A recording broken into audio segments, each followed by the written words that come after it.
Hi, I'm Sarah. Come on a long run with me. We're going to climb Wildhorse Peak and talk about my best tips for a nice, smooth long run. I'm Sarah. I live in the mountains and I'm just trying to be happier, healthier, stronger every day.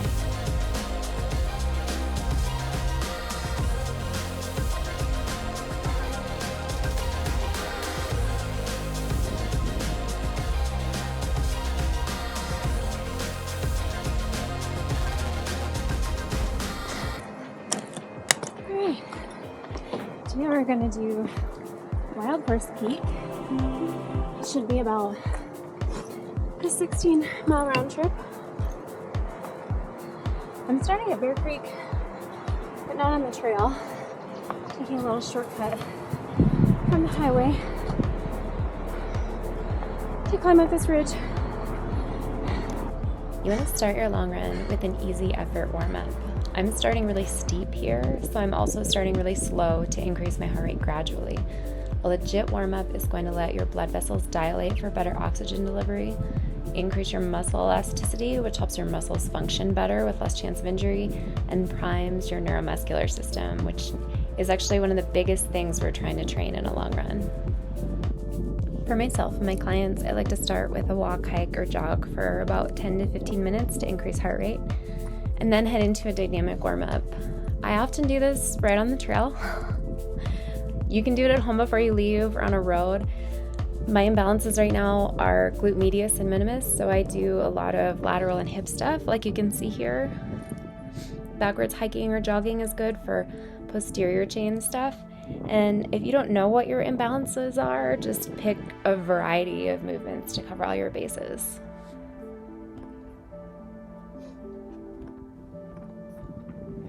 Okay, so now that we're up and running, let's talk about the point of a long run. Long runs are not the most important part of your training.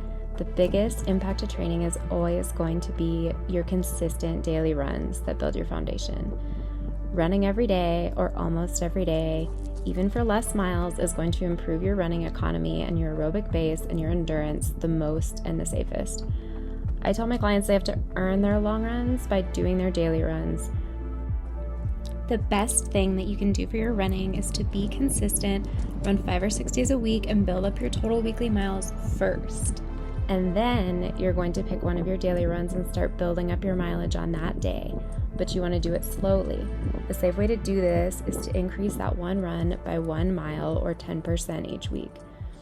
Jumping into long runs is a good way to get injured, but also it's just not the most efficient way to train your body.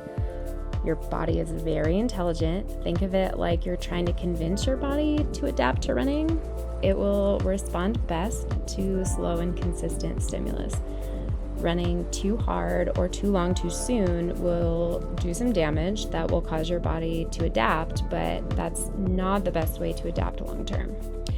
I'll do another video about the behind the scenes of doing the math and all the factors you want to take into account to make every mile work for you, so subscribe if you want to go into depth about that.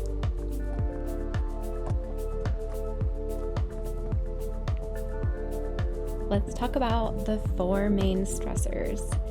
Since we know we want to stress our bodies out a little bit consistently over time to trigger adaptations, but not too much at one time, that could cause injury or just be less efficient training, we want to be mindful of only picking one stressor at a time. The 4 main stressors are distance, intensity, altitude, and heat. This means that for any run, not just your long run, you only want to increase one of these at a time. So when you plan your long run, if you are increasing distance that day, you want to make sure that you're not accidentally increasing the other things. That means that you want to keep your effort easy, make sure you're not suddenly being exposed to a higher heat than you're used to or going to a higher altitude than you're used to. All of those things are things you can practice being exposed to on shorter days before you introduce them to your long run.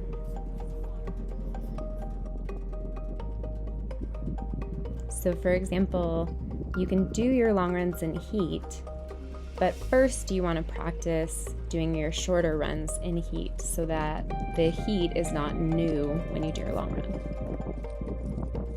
So then let's talk more about intensity.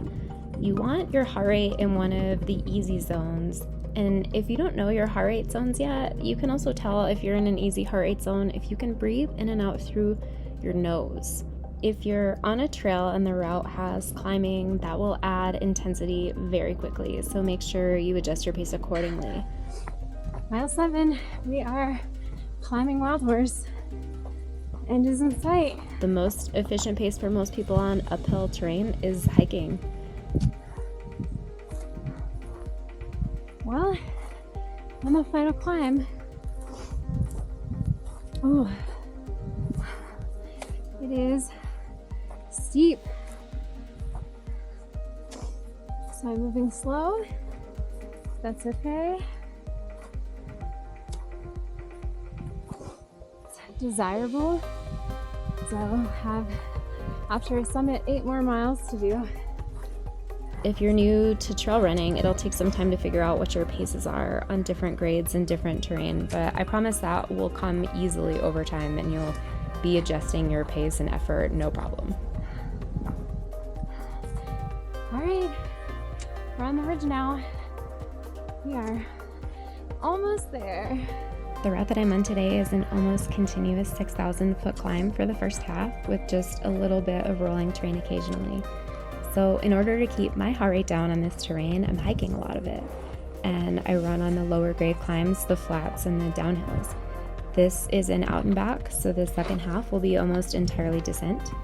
And I'll be able to run pretty much all of it without overdoing the intensity. So obviously this route includes both very steep off-trail climbing and high altitude. It wouldn't be smart to do those things in a long run unless I was already used to doing them in shorter runs, which if you've been watching my recent videos, you know I've been doing steep high altitude climbs pretty much all the time lately, so that's why it makes sense to do it in my long run today. One thing I want to mention real quick here is heart rate drift. When your heart rate slowly rises, even if your pace or effort is staying the same, this is something you're going to notice when you're building up long runs, but also shorter runs with climbing or intensity. You can tell at the end of this climb, I'm moving much more slowly, but I'm also struggling to keep my heart rate down. This is because my body is more taxed doing the same effort, and it's something normal you'll expect to happen as you're building up. It's a full summit. But if your training is going well, your body is going to handle this better, and you'll notice it happening less and less. Oh, that's pretty. You can see Wildhorse and Uncompahgre.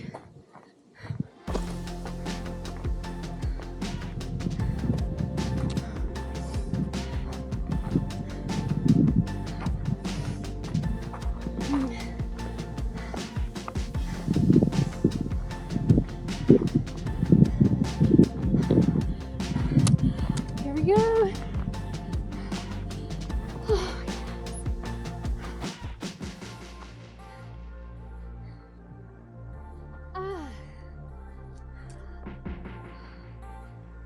Oh man, this is awesome. That 8 mile on my watch just buzzed while I was sitting here at the summit register. 8 miles exactly from Uray.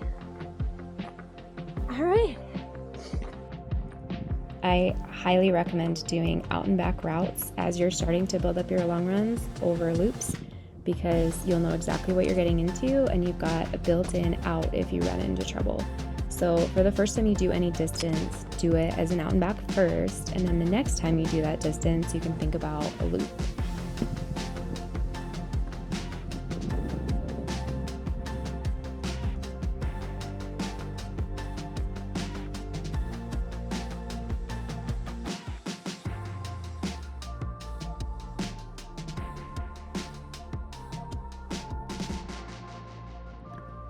The longer you're out anytime in a training run or a race or an expedition or whatever, the more often you're going to have little energy and mood ebbs and flows. And that's okay, that's normal. Here I'm having a little down energy, so I'm just walking it out, having a snack, and knowing that things are going to turn around and I'll be feeling good and running again soon.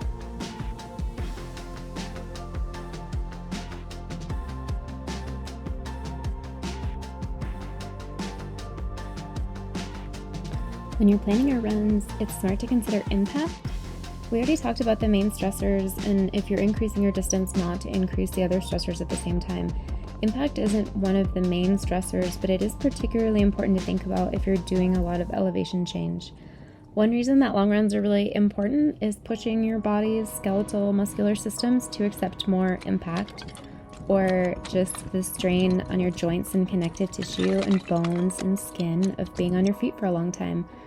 When you're descending, especially descending steep stuff, and that's more impact on your joints and muscles and the skin of your feet to be aware of. So just be thoughtful about increasing impact gradually when you're planning your routes. Back when I was coaching full-time, one of my biggest referrals was people from flatter areas looking to do a Grand Canyon rim to rim to rim. And having a really long but steep and rugged descent come first in a long run can do a lot of damage that will cause you to struggle with the ascent that comes later.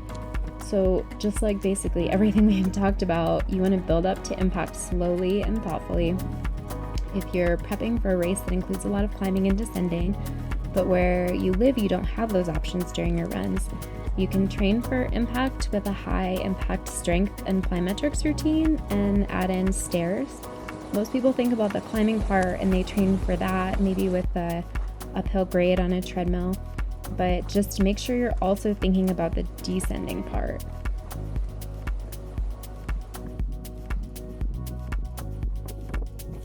Something you really don't want to overlook is the neuromuscular connection. When you're running, and especially trail running, your brain is constantly trying to figure out where you're going to put your feet next and then giving your feet signals to make sure that happens. This all happens without you having to put much effort into it, but it is a skill that improves the more you practice it.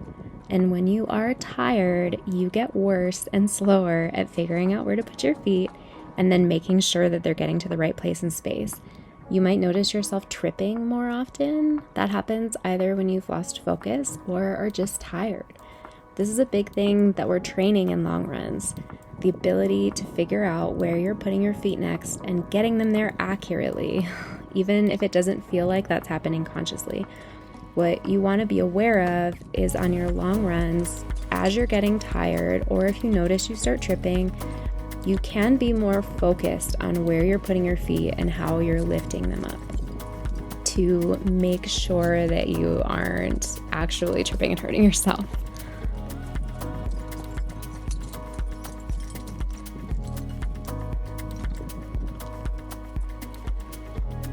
All right, that's all I've got for you today. This run felt really good to me. I'm quite tired, but I feel great overall. I hope this helps make your long runs a little bit smoother. If this was helpful for your training or if you have questions, let me know in the comments. Thanks for watching. I'll see you in the next one.